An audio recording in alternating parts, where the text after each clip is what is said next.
বিসমিল্লাহির রহমানির রহিম। সম্মানিত তৌহিদি মুসলিম জনতা, আসসালামু আলাইকুম ওয়া রাহমাতুল্লাহ।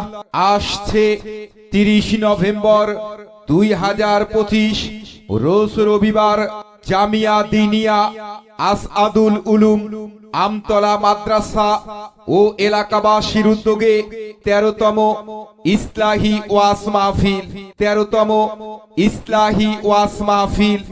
স্থান মাদ্রাসা ময়দান, আমতলা, লতাবর, চাপারহাট, কালীগঞ্জ, লালমনিরহাট।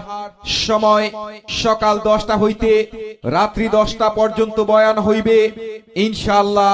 উক্ত ইসলাহি ওয়াজ মাহফিলে মূল্যবান নসিহত পেশ করবেন শাইখুল ইসলাম আল্লামা শাহ আহমদ শফি রহমতুল্লাহ ও কারি শাইখ আসলাম মাক্কি দামাত বারাকাতুহুম এর সুযোগ্য খলিফা মাওলানা মুফতি কামাল উদ্দিন শিহাব কাসেমি।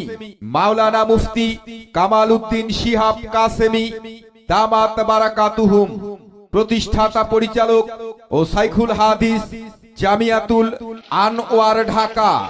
আরো আলোচনা পেশ করবেন উত্তরবঙ্গের উদীয়মান তরুণ আলোচক হযরত মাওলানা মুহাম্মদ জাকারিয়া মাহমুদি লালমনিরহাট।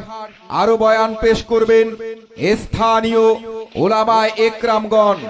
সভাপতিত্ব করবেন হযরত মাওলানা মুহাম্মদ আফজাল হুসাইন সাহেব দামাত বারাকাতুহুম। পরিচালক ইসলামী দাওয়া ইনস্টিটিউট, মাস্টারপাড়া, তুজ ভান্ডার, কালীগঞ্জ, লালমনিরহাট। প্রচারে মাদ্রাসা কর্তৃপক্ষ, আমতলা মাদ্রাসা, লতাবর, চাপারহাট, কালীগঞ্জ, লালমনিরহাট। উক্ত মাহফিলে আপনারা দলে দলে যোগদান করে দোজাহানের কামিয়াবি হাসিল করুন। বিশেষ দ্রষ্টব্য, মহিলাদের পর্দার সহিত বসা ও সাইকেল গ্যারেজের সুব্যবস্থা রয়েছে।